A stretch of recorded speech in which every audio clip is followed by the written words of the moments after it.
Good afternoon. I hope you're all enjoying your lunch, as Gonzo says. Gonzo's not here for the next couple of days. Unfortunately he's at a good friend's funeral. So I thought, you know what, I'll jump in. I know yesterday in his live stream he said he wasn't going to do them. I mean, technically, still correct. He's not doing them. I am. Because I tend to only do a video when something annoys me. When something annoys me, I think, I want to discuss that with people. I want to put it out there and read people's opinions on it. And when I was watching Gonzo's video last week, can't remember what one it was. He does 5 a week now, doesn't he? So you get them mixed up because quite often they're similar topics, so they blend in. And one of them, he spoke about how Martin had been described as a training ground goalkeeper. That irritated me a little bit because I thought, why has he been given this title? To me, he's just a third choice keeper. We all assumed he was brought in as a third choice keeper. Correct, he has been. But why is he called the training ground goalkeeper? The role of a third choice keeper is to be the training ground goalkeeper, isn't it? Because for your third choice, Martin in this sense, to play, two things have gone wrong. One, something's gone wrong with your first choice keeper, and two, something's gone wrong with your second choice keeper. We're now in that situation because obviously Fabianski's had a lengthy injury which we're aware of. He's not due back until end of December, start of January. But something's gone wrong with our second choice now. Okay, we've been getting hints, we've been getting clues since he's come into the team, really. Even back in pre-season, the hints and clues were there. But they were ignored. He was given an opportunity through injury to Fabianski.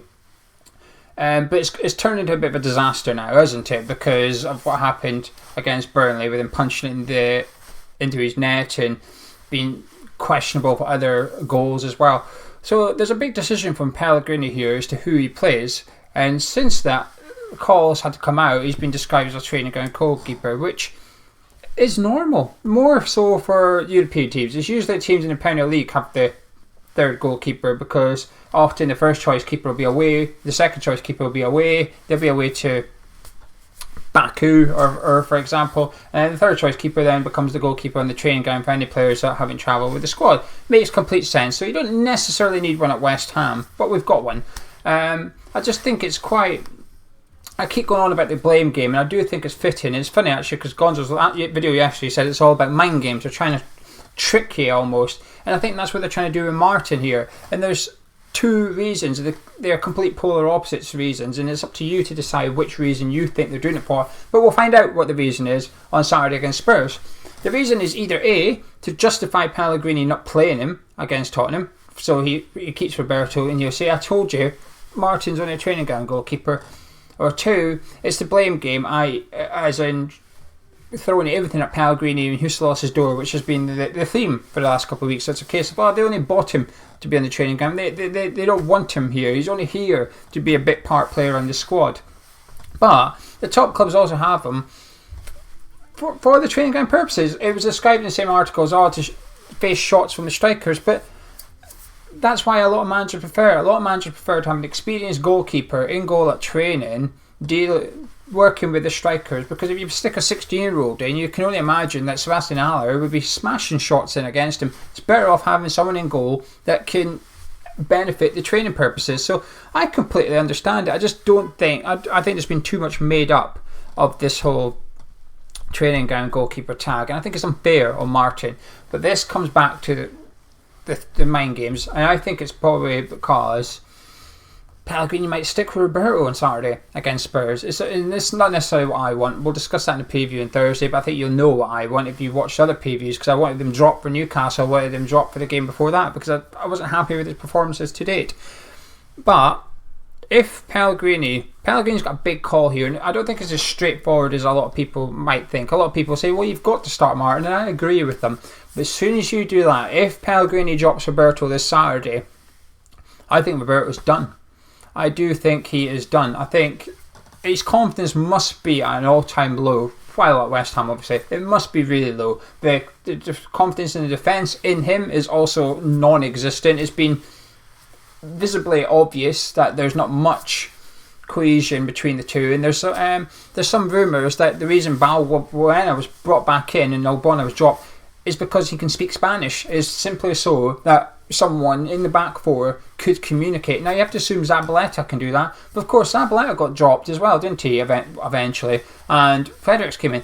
So there was a rumour that the reason Balbuena was brought back into the defence is in order for someone to be able to communicate with our goalkeeper. not a great thing. It makes sort of makes sense, but at the same time, you can't play someone based on their language. But desperate times, desperate measures, and all that. But if he drops Roberto, I think he's finished at West Ham. How his confidence is so low, and if you just take it even lower, if Martin goes wrong, which you could, can you bring Roberto back in? I'm not sure you can. I think you only get to make this call once, and it's got to the point now that I actually think the better thing to do is almost pay Roberto off in January. It would cost about, I don't know, $1.5 million or something. He's got a year and a half to go in his contract, but he's lowly paid. I almost think it's better off just getting rid of him, just cutting the losses, because he's non-homegrown, isn't he? Those places are an absolute premium in our squad. We're maxed out. We've got all 17 non-homegrown players registered with the Premier League. So we want to bring one in January. Someone gets chopped off the list, and you have to look at the squad and think, well, who can we get rid of? That would mean either selling someone, whether it's Masuaku or someone else, or getting rid of someone, i.e. free. Sanchez, Zabaleta, and Roberto would probably be the three at the top of the list. Those three would be the ones you look at and think, well, you're not contributing much, you need to go. Because Martin's been on the bench the last few weeks. There's been some people saying, can he even play? Of course he can. He's registered. He's been on the bench for the last few weeks. But I do think you only get one roll of the dice with dropping Roberto. And I'm not convinced Pellegrini is going to do it for that reason, because he almost needs to justify bringing Roberto to the club. And if you drop him, he's almost saying, right, okay, I've balls this up, we've balls this up. And Husalos is getting so much blame at the minute through the official, unofficial sources that you're almost saying, yeah, Husalos has messed up here. And I just think the whole thing is creating a bit of a pressure cooker, in the sense that Pellegrini almost has to stand by his man. We know he's a stubborn manager. We know that. And I think we're going to see that stubbornness on Saturday. I'm expecting Roberto to keep his place in goal. Just because of the way Pellegrini is. Just because of the way that everything's coming out. But anyway, that's the main reason I want to do this video was about Martin being tagged as a training ground thing, because it just ties into the blame game for me. Like I said, it could be justifying trying to protect Pellegrini almost, as I say, well, Martin can't play because he's not really here to play. But a few Millwall fans, he made that howler in the Cup. He made that awful mistake in the FA Cup. But Millwall fans are saying, he made some big saves. He got them points in the Championship, really helped keep them up. And they were disappointed when he left. So I would like to see Martin on Saturday. Not convinced we will, boys. I think, but this Martin training gang, rubbish. He is just a third choice keeper, just like Lee Grant at Man United.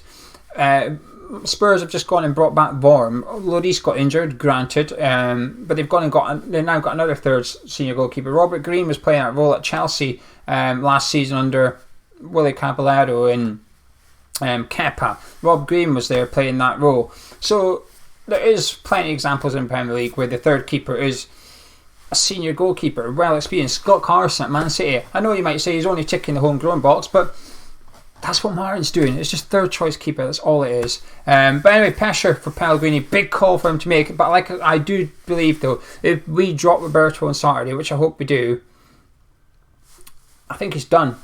How can you bring him back? How can you bring him back? The only thing that Pellegrini's got that we don't, and I think this is the only thing, is Pellegrini sees him every day in training.